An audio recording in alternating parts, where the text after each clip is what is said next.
الحمدللہ رب العالمین والصلاة والسلام علی سید المرسلین نبینا محمد وعلی آلہ وصحبہ اجمعین اما بعد۔ محترم معزز ساتھیوں، میزان کیا چیز ہے، اس کی ہولناکی اور قیامت کے دن انسانوں پر آنے والی مصیبتوں میں سے ایک بڑی مصیبت میزان کا قائم ہونا بھی ہے، اور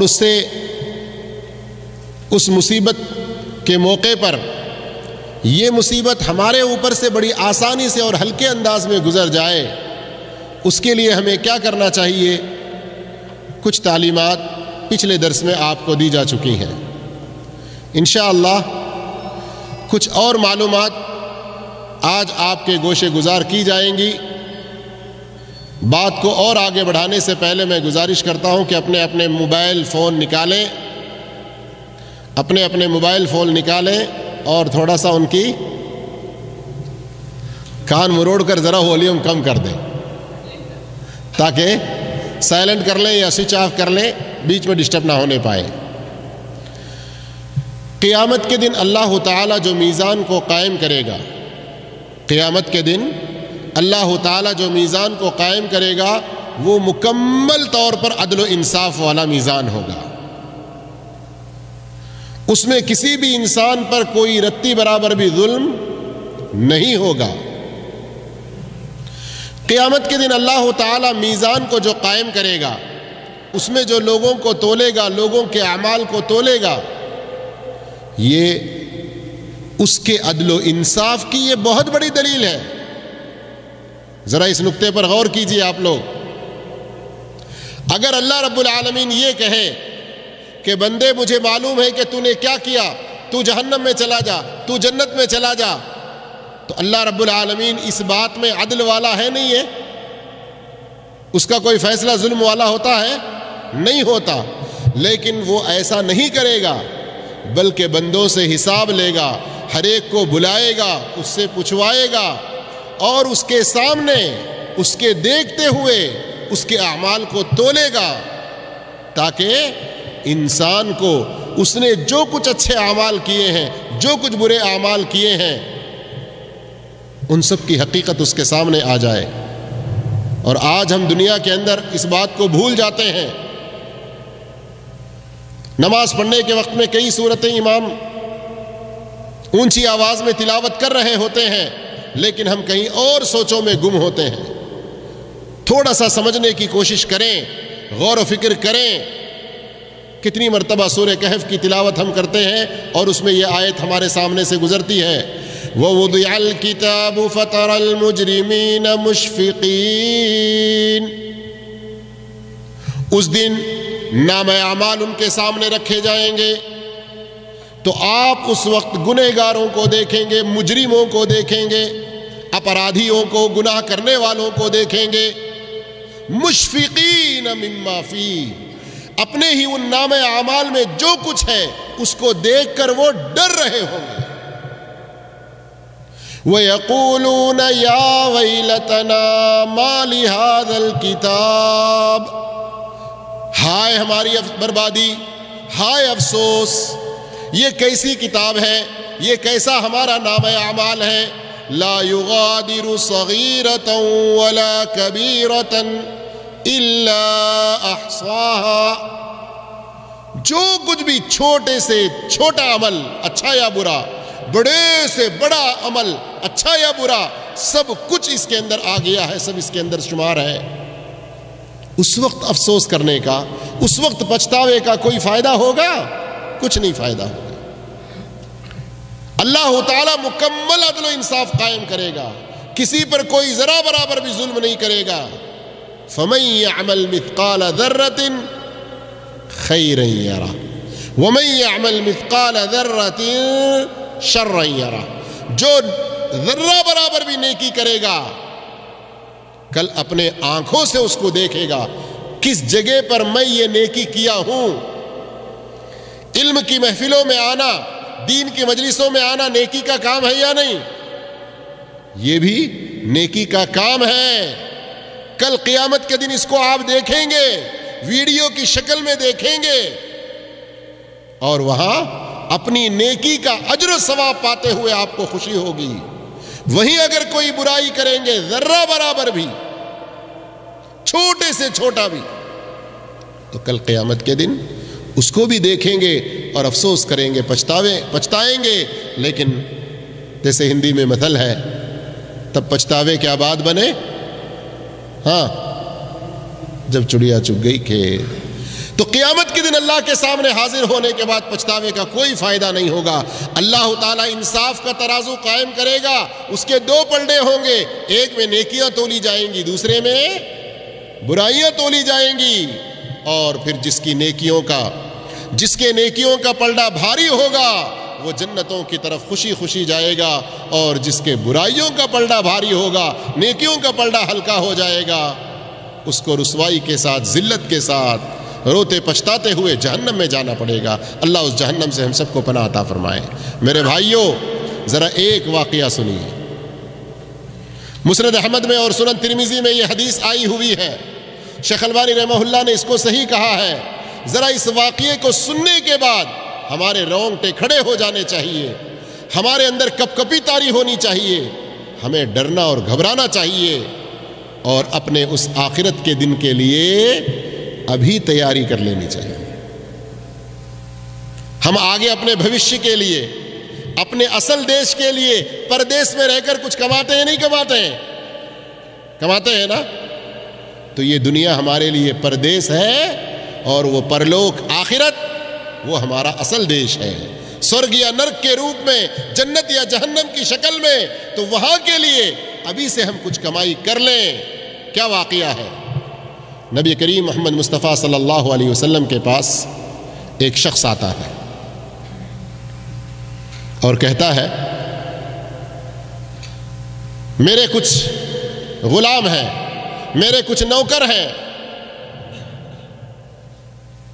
اور وہ ایسے ہیں میری بات نہیں مانتے. میں جو کام انہیں کہتا ہوں وہ صحیح سے نہیں کرتے، مجھے جھٹلاتے بھی ہیں، میرے مال میں خیانت بھی کرتے ہیں، کام میں خیانت کرتے ہیں، اور میری اطاعت نہیں کرتے، صحیح بات نہیں مانتے. اب میں بھی غصے میں ہو جاتا ہوں، انہیں گالی بھی دیتا ہوں اور انہیں مارتا بھی ہوں. ذرا غور کیجئے صحابی کو آخرت کی کیسی فکر لاحق ہوئی، حساب و کتاب کی کیسی فکر ہوئی. قیامت کے دن میزان میں، ترازو میں جو اعمال تولے جائیں گے اس کی کتنی فکر لاحق ہوئی. پوچھا اللہ کے نبی صلی اللہ علیہ وسلم، کل کے دن جب اللہ کے پاس پہنچیں گے تو ہمارا کیا حال ہوگا؟ چونکہ وہ غلطی کر رہے ہیں اس لیے میں بھی مار رہا ہوں، وہ خیانت کر رہے ہیں، وہ مجھے جھٹلا رہے ہیں، کام صحیح طریقے سے نہیں کرتے اس لیے میں مارتا بھی ہوں، گالی دیتا ہوں، تو ہمارا کیا معاملہ قیامت کے دن ہوگا؟ اللہ کے نبی صلی اللہ علیہ وسلم نے کیا جواب دیا؟ یحسب ما خانوک وعصوک وکذبوک وعقابک ایاہم. وہ تیرے نوکر چاکر، وہ جو تیری خیانت کرتے ہیں، گھپلا کرتے ہیں، تیری نافرمانی کرتے ہیں، تجھے جھٹلاتے، تیری بات نہیں مانتے، ان سب کا بھی حساب لیا جائے گا، ان کو بھی تولا جائے گا، ان کے بارے میں بھی پوچھا جائے گا. وَعِقَابُكَ إِيَّاهُمْ، اور تو جو ان کو سزا دے رہا ہے یہ بھی تولا جائے گا، اس کا بھی حساب لیا جائے گا. فَإِنْ كَانَ عِقَابُكَ إِيَّاهُمْ بِقَدْرِ ذُنُوبِهِمْ كَانَ كَفَافًا لَا لَكَ وَلَا عَلَيْكَ. اگر تیری جو سزا ہے ان کے گناہوں کے برابر برابر ہے تو پھر معاملہ ڈرا، ایکول، نہ تجھے کچھ دینا پڑے گا نہ ہی تجھے کچھ ملے گا، معاملہ برابر کا ہے. وَإِنْ كَانَ عِقَابُكَ إِيَّاهُمْ دُونَ ذُنُوبِهِمْ كَانَ فَضْلًا لَكَ. اگر ان کی نافرمانی، ان کا جھٹلانا، ان کی خیانت سب حساب لیا جائے گا نا، تولا جائے گا نا، وہ زیادہ ہو اور ان کے مقابلے میں تیری سزا کم ہو تو پھر تو بڑا اچھا ہے اور تجھے کچھ اور مل سکتا ہے، نیکیاں مل سکتی ہیں، لیکن سن لے وَإِن كَانَ عِقَابُكَ إِيَّاهُمْ فَوْقَ ذُنُوبِهِمْ اقْتُصَّ لَهُم مِّنكَ الْفَضْلِ، اگر تیری سزا زیادہ ہو گئی ان کے گناہوں کے، ان کی نافرمانیوں کے مقابلے میں، تو پھر تجھ سے بدلہ لیا جائے گا، تیری نیکیاں لے کر ان کو دی جائیں گی۔ اتنا سننا تھا کہ وہ صحابی کنارے ہٹ کر زارو قطار رونے لگا، زارو قطار رونے لگا۔ اللہ کے نبی صلی اللہ علیہ وسلم نے اس کو بلایا اور کہا کیا تجھے سورہ انبیاء کی یہ آیت نہیں پتا؟ کون سی آیت؟ پچھلی بار بھی ہم اس کی تلاوت کر چکے ہیں۔ وَنَدَعُ الْمَوَازِينَ الْقِسْطَ لِيَوْمِ الْقِيَامَةِ، قیامت کے دن ہم انصاف کا ترازو قائم کریں گے۔ فَلَا تُظْلَمُ نَفْسٌ شَيْئًا، کسی پر بھی کچھ بھی ظلم نہیں کیا جائے گا۔ وَإِن كَانَ مِثْقَالَ حَبَّةٍ مِّنْ خَرْدَلٍ أَتَيْنَا بِهَا وَكَفَى بِنَا حَاسِبِينَ، اور اگر رائی کے دانے کے برابر بھی تمہارا کوئی کرم ہوگا، کوئی عمل ہوگا، اتینا بہا، ہم اس کو بھی حاضر کریں گے، اس کا بھی حساب لیں گے، اس کو بھی تولیں گے ترازو میں۔ وَكَفَى بِنَا حَاسِبِينَ، اور حساب لینے کے لیے ہم کافی ہیں۔ اللہ اکبر۔ تب وہ صحابی کیا کہتا ہے؟ اے اللہ کے رسول صلی اللہ علیہ وسلم، آخرت کے دن، قیامت کے دن کا اگر یہ معاملہ ہے تو پھر میں یہی بہتر سمجھتا ہوں کہ ان سب کو آزاد کر دوں تاکہ کل قیامت کے دن مجھے کچھ اپنی نیکیوں میں سے دینا نہ پڑے۔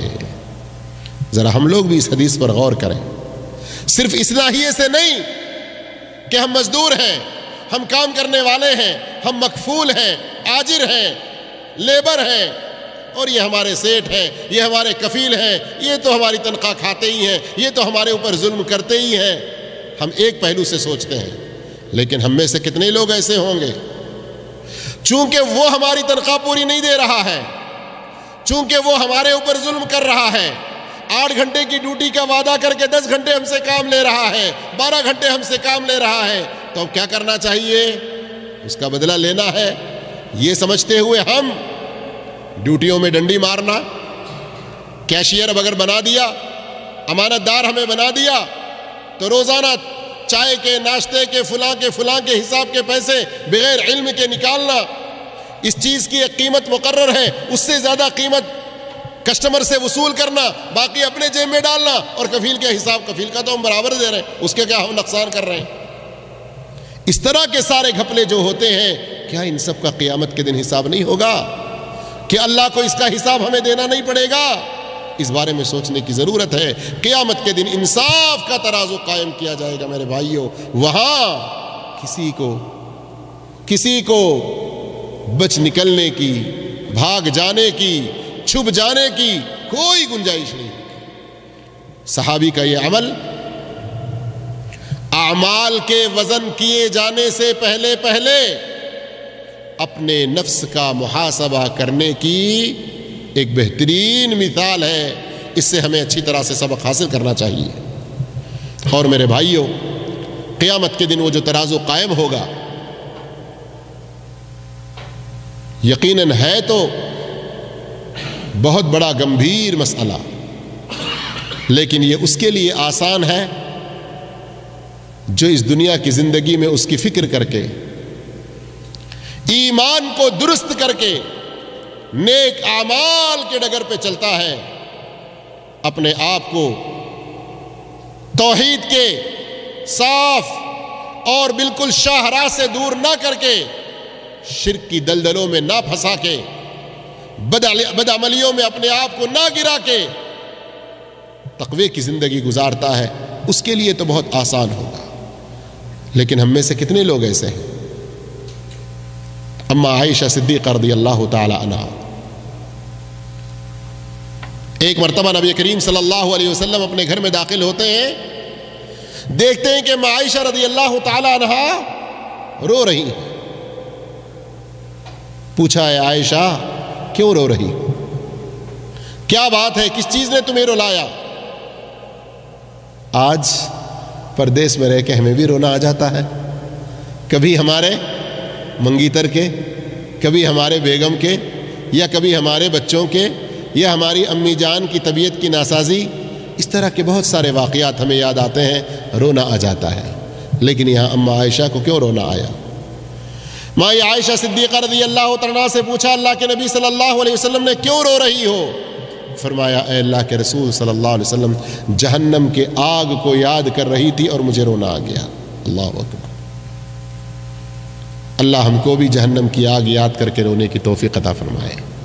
جی ہاں، یہ بڑے فائدے کی چیز ہے۔ اللہ کے نبی صلی اللہ علیہ وسلم فرماتے ہیں، ایک دوسری حدیث ہے، عینان لم تمسہم النار، دو قسم کی آنکھیں ایسی ہیں جنہیں کبھی جہنم کی آگ نہیں چھوئے گی۔ ایک کون سی ہے؟ عین بکت من خشیت اللہ، ایک وہ آنکھ جو اللہ کی ڈر سے، اللہ کے ڈر سے جس آنکھ سے آنسو بہیں، وہ آنکھ کبھی جہنم میں نہیں جائے گی۔ عائشہ صدیقہ رضی اللہ عنہا سے اللہ کے رسول صلی اللہ علیہ وسلم نے پوچھا کیوں رو رہی ہو؟ فرمایا جہنم کو یاد کر کے رو رہی تھی۔ پھر عائشہ رضی اللہ تعالیٰ عنہا نے خود ہی سوال کیا، اچھا اللہ کے رسول صلی اللہ علیہ وسلم یہ بتائیے کہ کیا آخرت کے دن، قیامت والے دن آپ اپنے گھر والوں کو بھی یاد کریں گے؟ آپ تو اللہ کے نبی ہیں، سید الانبیاء ہیں، امام الانبیاء ہیں، سید الاولین والآخرین، کیا کچھ آپ کے مرتبے ہیں نا، کیا کچھ آپ کی بلند شان ہے۔ عائشہ رضی اللہ عنہا کو بھی کیسی فکر ہوئی۔ آج ہم لوگ پوچھتے ہوں گے تم کبھی اپنے میکے بھی جا کر ہمیں یاد کرتی ہو؟ جی سعودیہ جا کے 2 سال رہتے ہو تو پھر ہمیں تو یاد ہی نہیں کرتے، ادھر سے بھی شکایتیں آتی ہیں نا۔ لیکن کبھی جہنم کے بارے میں سوچ کر، آخرت کے بارے میں سوچ کر، عائشہ رضی اللہ تعالیٰ عنہا نے کیا پوچھا؟ قیامت کے دن آپ اپنے اہل خانہ کو بھی یاد کرتے ہیں؟ کیا کوئی انسان اپنے گھر والوں کو بھی یاد کرتا ہے وہاں اس دن؟ اللہ کے نبی صلی اللہ علیہ وسلم نے فرمایا عائشہ 3 جگہ ایسی ہے آخرت کے مراحل میں، 3 ایسے مقامات ہیں جہاں کوئی کسی کو یاد نہیں کرے گا۔ اما فی 3 مواطن لا یذکر احد احدا، 3 ایسی جگہ ہیں جہاں کوئی کسی کو یاد نہیں کرے گا، ہر ایک کو اپنی پڑی ہوگی۔ ان میں سے ایک کیا ہے؟ عند المیزان، جب انسان کو لایا جائے گا ترازو کے پاس، لے اب دیکھ تجھے، تیرے اعمال کو، تیرے نام اعمال کو سب کچھ تولا جائے گا، تو اس تولے جانے کے موقع پر حتی یعلم ایخف میزانہ او یثقل، اس وقت تک انسان کسی کو یاد نہیں کرے گا جب تک اسے یہ پتہ نہ چل جائے کہ اس کا میزان ہلکا ہوتا ہے یا بھاری ہوتا ہے۔ میزان ہلکا ہوگا یا وزنی ہوگا، یہ پتہ چلنے تک انسان کو اپنی پڑی ہوگی، کسی کے بارے میں وہ یاد نہیں کرے گا۔ اللہ اکبر۔ جب ترازو میں تولے جانے کا معاملہ اتنا سنگین ہے، اور آج ہم لوگ کتنی غفلت میں پڑے ہوئے ہیں۔ جب اتنی ساری باتیں ہم نے سن لیں اور ان ساری احادیث سے، پچھلے درس کے بھی دلائل سے یہ بات روز روشن کی طرح ہمارے سامنے عیاں ہو گئی کہ ہم سب کو اس میزان کی فکر کرنا ہے، اسے بھاری بنانے کی فکر کرنا ہے، تو آئیے کیسے وہ فکر کی جائے، اس کو جاننے سے پہلے ذرا یہ دیکھتے ہیں کہ اس میں کیا چیزیں تولی جائیں گی۔ مختصراً پچھلے درس میں بھی کسی قدر کچھ بات آ گئی، لیکن تھوڑی سی تفصیل کے ساتھ میں چاہتا ہوں کہ اس مرتبہ آپ کے سامنے یہ بات رکھوں۔ میرے بھائیوں، قرآن و حدیث کے دلائل سے یہ پتہ چلتا ہے کہ قیامت کے دن اس ترازو میں جو چیزیں تولی جائیں گی وہ 3 قسم کی ہوں گی۔ ایک تو خود انسانوں کو تولا جائے گا۔ کس کو تولا جائے گا؟ انسان کو تولا جائے گا۔ تو کیا اب انسان کو تولا جائے گا تو انسان کو چاہیے کہ دنیا میں کھا پی کر خوب اپنی صحت کو بنانے کی فکر کرے؟ نہیں، دنیا کے اندر انسان اپنی صحت کی فکر کرے، یہ اچھی چیز ہے، اس لیے کہ المؤمن القوی خیر واحب الی اللہ من المؤمن الضعیف۔ صحت مند طاقتور مومن کمزور مومن سے زیادہ اللہ کو پسندیدہ اور محبوب ہے۔ کیوں؟ جو جتنا صحت مند ہوگا، طاقتور ہوگا، اتنا اللہ کی عبادت اچھی طریقے سے کر سکے گا۔ اس ناحیے سے اگر کوئی اپنی صحت بناتا ہے تو بہت اچھی بات ہے، لیکن جسم کے ساتھ ساتھ اپنی روح کی فکر ضرور کرے۔ کیوں؟ قیامت کے دن کا یہ ترازو بڑا ہی عجیب ہے۔ سن چکے ہیں پچھلی بار بھی کچھ کہ قیامت کے دن انتہائی بھاری بھرکم موٹے شخص کو لایا جائے گا۔ اِنَّهُ لَيَأْتِ الرَّجُلُ الْعَظِيمُ السَّمِينُ يَوْمَ الْقِيَامَةِ۔ قیامت کے دن بہت ہی موٹے بھاری بھرکم شخص کو لایا جائے گا اور ترازو میں رکھا جائے گا۔ لا یزن عند اللہ جناح بعوضہ، اس کا وزن اس ترازو میں مچھر کے پر کے برابر بھی نہیں ہوگا۔ کیوں؟ اس لیے کہ اس ترازو کی ایک عجیب کوالٹی کیا ہے، صرف انسانوں کو ہی نہیں تولتا، انسان کو رکھا جائے گا تو اس میں ایمان کتنا ہے، وہ کتنا نیک عمل کرنے والا ہے، اس کے اعتبار سے وہ اس کو تولے گا۔ اس لیے ہمیں اس بات کی زیادہ فکر کرنی چاہیے، اس بات کی زیادہ فکر کرنی چاہیے کہ نیک اعمال زیادہ سے زیادہ کریں، اپنے ایمان کی تصحیح، اپنے ایمان کی ترسیخ، اپنے ایمان کی پختگی کا خوب خیال رکھیں۔ اور میرے بھائیوں، قیامت کے دن دوسری چیز جو ترازو میں تولی جائے گی وہ ہوگی انسانوں کے خود وہ کتابیں، وہ دفتر جن میں ان کے نامے، ان کے اعمال لکھے جاتے ہیں، جسے عام طور پر ہم کیا کہتے ہیں؟ نامہ اعمال، صحائف۔ ہم جو کچھ بھی کرتے ہیں اللہ نے فرشتوں کو مقرر کیا نہ لکھنے کے لیے، وَإِنَّ عَلَيْكُمْ لَحَافِظِينَ كِرَامًا كَاتِبِينَ، تمہارے اوپر مقرر ہے، ہمارے لکھنے والے مقرر ہیں، جو تم جو کچھ کر رہے ہو وہ برابر لکھتے چلے جا رہے ہیں۔ وَرُسُلُنَا لَدَيْهِمْ يَكْتُبُونَ، ہمارے مقرر کردہ بھیجے ہوئے فرشتے ہیں جو ان کے اعمال کو برابر لکھ رہے ہیں۔ ہم بات کرتے ہیں وہ بھی لکھتے ہیں، ہم دلوں میں کوئی پختہ ارادہ کر کے سوچتے ہیں وہ بھی لکھتے ہیں، ہم دل سے محبت کرتے ہیں، کسی سے نفرت کرتے ہیں، ہم اپنے دل میں توکل، بھروسہ، یہ بھی اعمال ہیں، دل کے اعمال وہ بھی لکھے جاتے ہیں۔ اور جسم کے جو اعمال ہیں، نماز، روزہ وغیرہ کی شکل میں، اور کسی کو گالی دینے کی شکل میں، یا کسی کے ساتھ اچھی گفتگو کرنے کی شکل میں، کسی کو پتھر مارنے کی شکل میں، یا کسی کو ڈوبتے ہوئے کو نکالنے کے لیے، مدد کرنے کے لیے ہاتھ بڑھانے کی شکل میں، جو کچھ بھی ہمارے کام ہیں سب لکھے جاتے ہیں۔ ہماری جو کچھ مالی عبادتیں ہیں، مال خرچ کر کے کرتے ہیں، وہ سارے کچھ لکھے جاتے ہیں۔ لکھنے والے لکھ رہے ہیں، ان کے وہ سارے دفتر تیار ہو رہے ہیں، تو ان دفتروں کو بھی تولا جائے گا۔ اس سلسلے میں سنن ترمذی کی اور مسند احمد کی وہ حدیث جسے حضرت عبداللہ بن عمر بن العاص رضی اللہ عنہ روایت کرتے ہیں، پچھلے ہفتے میں نے وہ حدیث سنا دی آپ کو، اور پچھلا درس انشاءاللہ بہت قریب میں، اور یہ درس بھی یوٹیوب میں اپلوڈ ہو جائے گا۔ زڑ دعویٰ جو یوٹیوب چینل ہے ہمارے جالیات زلفی کا، ضرور اس میں دیکھیے گا آپ لوگ۔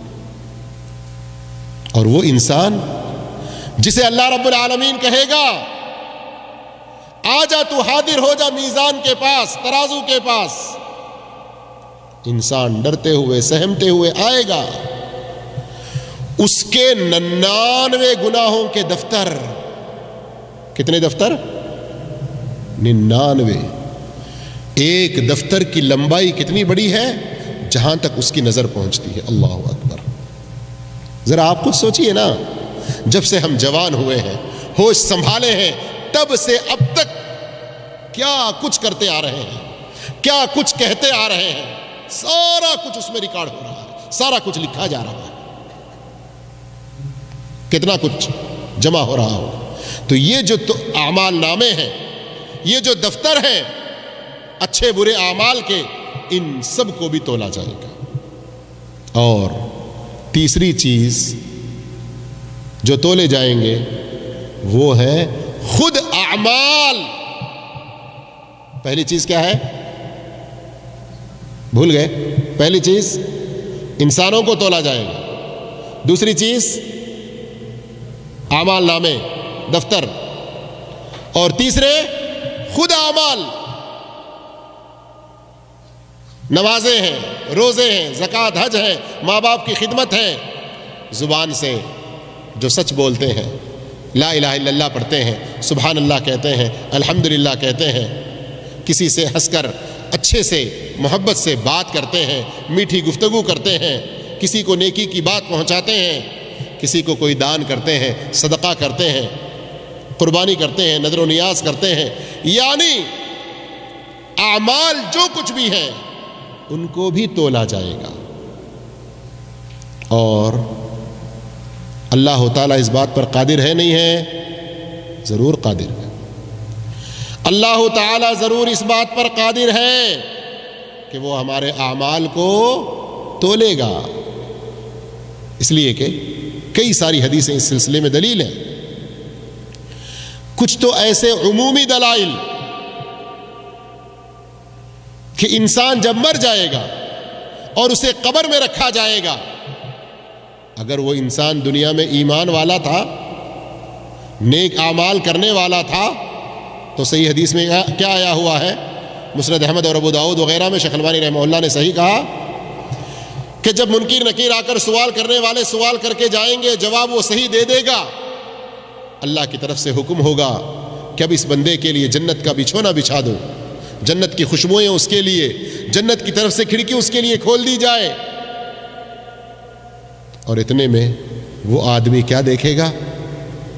وَيَأْتِيهِ رَجُلٌ حَسَنُ الْوَجْهِ حَسَنُ الثِّيَابِ طَيِّبُ الرِّيحِ۔ تو یہ جو آدمی قبر میں ہے وہ دیکھے گا کہ ادھر سے ایک آدمی آ رہا ہے، کیسا ہے وہ؟ شکل و صورت سے انتہائی خوبصورت ہے، لباس کے اعتبار سے بہت عمدہ لباس زیب تن کیے ہوئے ہیں، اور بڑی سہانی اور اچھی خوشبو اس سے پھوٹ رہی ہے۔ یہ کہے گا اللہ تجھے خوش کر دے، تیرا یہ آنا، تیری یہ نورانی شکل، تیرا یہ خوبصورت لباس، یہ خوشبوئیں بکھیرتے ہوئے جو آ رہا ہے، یہ سارا منظر تو کوئی خوشخبری لے کر آ رہا ہے، مجھے ایسے محسوس ہو رہا ہے۔ تو وہ آنے والا قریب ہوگا، کیا کہے گا؟ ہاں انا عملک الصالح، میں کون ہوں؟ تیرا نیک عمل ہوں، اللہ نے مجھے اس لیے بھیجا کہ اب قیامت قائم ہونے تک تجھے یہاں کوئی اکیلا پن محسوس نہ ہونے پائے۔ ہائے ہائے، اللہ ہم سب کو ایسے خوش نصیبوں میں سے بنائے کہ ہماری قبر میں اس طرح ہمارے اعمال صالحہ ایک حسین شکل میں آ جائیں اور ہمارے لیے انسیت کا سبب بنے، ہمارے لیے وحشت نہ ہو۔ لیکن اس کے برعکس اچھے اعمال اچھے شکل میں آئیں گے، تو برے اعمال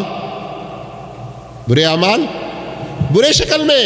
جی ہاں، اسی حدیث میں کیا ذکر ملتا ہے؟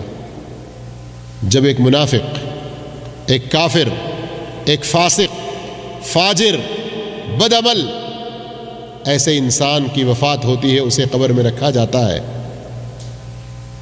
اچھا یہاں کنفیوز نہیں ہونا، اس لیے کہ تمام انسانوں کو جو حکم دیا گیا قبر میں رکھنے کا ہی، لیکن کچھ لوگ اپنی مرضی سے اس حکم سے ہٹ کر اپنی منمانی کر لیتے ہیں۔ تو قبر میں رکھے جانے کا مطلب یہ ہے کہ قبر میں رکھنا یہ انصاف کا تقاضا ہے اور انسانی فطرت کا تقاضا ہے، اس لیے یہ جملے ادا کیے جاتے ہیں۔ اگر کوئی انسان ڈوب کر مر گیا، اگر کوئی انسان آگ میں جل کے بھسم ہو گیا پوری طرح سے، یا کوئی انسان فضا میں ہی ایسے مر گیا جیسے جہاز کے ایکسیڈنٹ وغیرہ سنتے ہیں، وہاں کچھ بھی ہمیں نہیں ملتا، تو کیا ان کے ساتھ بھی ہوگا؟ یقیناً ہوگا، وہ برزخی زندگی میں۔ اللہ اس بات پر قادر ہے کہ ان کو کوئی اور جسم عطا کرے۔ پھر ان کی اپنی برزخی زندگی میں اگر کوئی انسان کافر، فاسق، فاجر، منافق ہوگا تو دیکھے گا وہ انسان انتہائی بد شکل، بہت ہی برے لباس، بدبوؤں سے یہ انسان تنگ آتا ہوا بولے گا تیرا برا ہو، تو کون ہے اس شکل میں آ رہا ہے، کیوں آ رہا ہے؟ وہ قریب ہوگا، کہے گا تیری وحشت کو بڑھانے کے لیے میں تیرا برا عمل ہوں جو تیرے ساتھ رہنے کے لیے بھیجا گیا۔ اللہ ہمارا ایسا حال کبھی نہ بنائے۔ میرے بھائیوں، یہ تو ایک عمومی دلیل ہوئی کہ اللہ اس بات پر قادر ہے کہ اعمال کو کیا دے گا؟ شکل دے گا۔ کون سی شکل؟ یہ اس کو پتا ہے، ہمیں نہیں پتا۔ جیسے ایک اور حدیث میں آتا ہے، نبی کریم صلی اللہ علیہ وسلم فرماتے ہیں، صحیح ابن حبان کی روایت ہے اور شیخ البانی رحمہ اللہ نے اس کو حسن قرار دیا، کہ جب انسان کو قبر میں رکھا جائے گا، ذرا توجہ فرمائیں، اس کے سر کی طرف سے عذاب آئے گا۔ اگر وہ انسان نمازی ہے تو نماز اس کے سرانے آئے گی اور کہے گی یہاں سے داخل ہونے کے لیے جگہ نہیں ہے۔ عذاب دائیں طرف سے آئے گا۔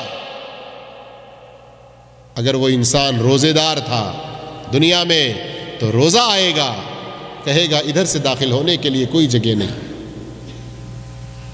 بائیں طرف سے آئے گا عذاب۔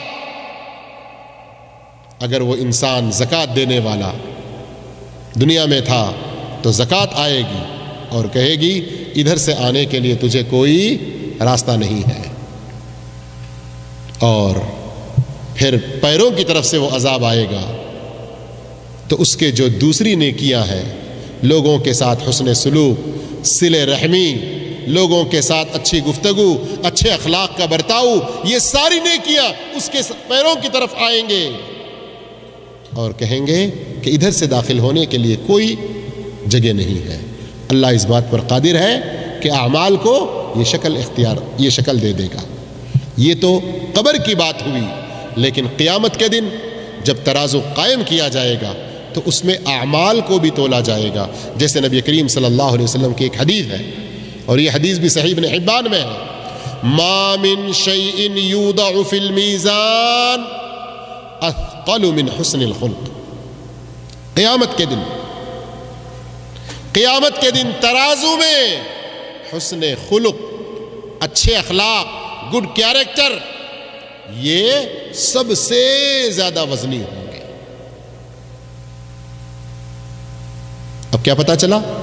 حسن اخلاق اس کو ترازو میں رکھا جائے گا اور یہ بہت وزنی ہوں گے۔ اور مسلم شریف کی مشہور حدیث، نبی کریم صلی اللہ علیہ وسلم کیا فرماتے ہیں؟ سبحان اللہ تملأ المیزان والحمد للہ یملأ ما بین السماء والارض۔ سبحان اللہ یہ کہنا میزان کو بھر دیتا ہے۔ تو اس طرح سے میرے بھائیوں، یہ اگرچہ کہ کلمات ہیں، لیکن اللہ اس بات پر قادر ہے کہ ان کو ترازو میں رکھے۔ اور اس سلسلے میں بخاری کی بہت ہی مشہور و معروف حدیث، وہ دو پیارے کلمات جو ہمیں بار بار کہنے چاہیے۔ آج ہماری زبان پر کام کرتے ہوئے ابے ارے گالی دیتے ہوئے ایک دوسرے کو بلانا، سامان لینا دینا تو آتا ہے، کام کرتے ہوئے دیوار کو ٹھوک رہے ہیں، کوئی کام کر رہے ہیں، کچھ کام میں لگے ہوئے ہیں، زبان پر گانے چل رہے ہیں، لیکن اللہ کتنی بڑی مصیبت ہم اپنے آپ پر اس طرح کی گندی زبان استعمال کرتے ہوئے اپنے لیے کتنا بوجھ ہمارے لیے بنا رہے ہیں. لیکن اس کے مقابلے میں سبحان اللہ، الحمدللہ، اللہ اکبر، لا الہ الا اللہ، لا حول ولا قوة الا باللہ، سبحان اللہ وبحمدہ، لا الہ الا انت سبحانک انی کنت من الظالمین، لا حول ولا قوة الا باللہ، سبحان اللہ وبحمدہ، سبحان اللہ العظیم. اس طرح کے اذکار اگر پڑھ رہے ہیں کتنی نیکیاں کمائیں گے؟ کمائیں گے نہیں کمائیں گے؟ صحیح بخاری کی حدیث ہے، رسول اللہ صلی اللہ علیہ وسلم فرماتے ہیں کلمتان، دو کلمے ہیں. کتنے کلمے ہیں؟ 2 کلمے ہیں. خفیفتان علی اللسان، زبان پر بڑے ہی ہلکے ہیں. ثقیلتان فی المیزان، لیکن میزان میں بہت بھاری ہے. حبیبتان الی الرحمن، اور رحمان کو بہت ہی پیارے ہیں. کیا ہے وہ؟ سبحان اللہ وبحمدہ، سبحان اللہ العظیم. اللہ اکبر. کہیں گے انشاءاللہ آج سے سبحان اللہ وبحمدہ، سبحان اللہ العظیم. اور ابھی تھوڑی دیر پہلے ہم نے مسلم شریف کے حوالے سے سنا سبحان اللہ تملأ المیزان، سبحان اللہ یہ کلمہ صرف میزان کو بھر دیتا ہے. اور اس حدیث کے اندر ہے کہ سبحان اللہ وبحمدہ، سبحان اللہ العظیم میزان کو بھاری کر دیتا ہے. اور پچھلے درس میں آپ نے وہ لمبی حدیث جو سنی جس میں دفتروں کو تولے جانے کا ذکر ہے، تو اسی حدیث کے اندر یہ بات ہے کہ لا الہ الا اللہ، اس سے بڑا وزنی اور اس سے بڑا بھاری کوئی اور کلمہ نہیں ہو سکتا. بلکہ نوح علیہ السلام نے کیا کہا؟ پچھلی بات کو یاد دلا رہا ہوں. نوح علیہ السلام نے اپنے بیٹے سے کیا کہا؟ 7 آسمان جو کچھ اس میں ہے، 7 زمین جو کچھ اس میں ہے، سب ترازو کے پورا کیجئے. جملہ ایک پلڑے میں رکھا جائے اور دوسرے پلڑے میں لا الہ الا اللہ. کتنا بھاری ہے یہ! بھاری کلمہ تو ہے، لیکن کس کا میزان بھاری ہوگا یہ غور کرنے کی بات ہے. ہم آج زبان سے لا الہ الا اللہ کہتے ہیں، پھر جا کر سر کہاں پٹکتے ہیں؟ کسی مزار کے سامنے، کسی درگاہ کے سامنے. ہاتھ اللہ کے سامنے پھیلانے کے بجائے یا علی المدد، یا غوث المدد کے نعرے لگا کر کسی اور کو پکارتے ہیں. لا الہ الا اللہ زبان سے کہتے ہیں، مال اللہ نے دیا ہے، نظر و نیاز بکرے مرغیاں وغیرہ لے جا کر کسی اور کے نام پہ چڑھاتے ہیں. میرے بھائیوں، اللہ کے نبی کا طریقہ اور سنت ہے کہ اللہ نے اولاد دی ہے، 7ویں دن کیا کرنا ہے؟ عقیقہ کرنا ہے. لیکن یہ نہیں کرتے 40ویں دن، چوتھے مہینے میں 1 برسی ہونے پر لے جا کر کسی درگاہ پہ بچے کے بال کاٹتے ہیں، وہاں 4 بکرے وہاں نذرانے پیش کرتے ہیں. یہ کون سا لا الہ الا اللہ ہے؟ یہ لا الہ الا اللہ کا معنی نہیں ہے. لا الہ الا اللہ کا مطلب ہے پیشانی صرف کس کے سامنے جھکے؟ اللہ کے سامنے. لا الہ الا اللہ کا مطلب ہے کہ یہ ہاتھ صرف اللہ کے سامنے اٹھے. لا الہ الا اللہ کا مطلب ہے کہ بلیدان اگر ہو، قربانی اگر ہو تو صرف اللہ عز و جل کے لیے ہو، چاہے جانوروں کی قربانی، چاہے مال کی قربانی یا اپنے نفس کی قربانی. میرے بھائیوں، لا الہ الا اللہ کے مطلب کو سمجھو، تبھی یہ لا الہ الا اللہ اس کے کہنے والے کے حق میں قیامت کے دن وزنی اور بھاری ہوگا. ورنہ کتنے ہی لا الہ الا اللہ کہنے والے آئیں گے لیکن ان کے ترازو ہلکے ہو جائیں گے. کہنے کو باتیں بہت ساری، لیکن ایک اہم بات، جب ترازو کی یہ حقیقت، ترازو میں تولے جانے کا مسئلہ اتنا گمبھیر، سنگین، خطرناک، اور پھر یہ بھی ہم نے جان لیا کہ کامیاب وہی شخص ہوگا، جنت میں وہی جائے گا جس کے نیکیوں کا پلڑا نیچے کو جھکا ہو یا اوپر کو اٹھا ہو. بہت سارے لوگ جلدی میں کہہ دیتے ہیں کہ اوپر کی طرف اٹھاؤ. نہیں، اوپر کی طرف اٹھاؤ تو پھر وہ تو ہلکا ہو گیا. نیچے کی طرف جھکا ہو.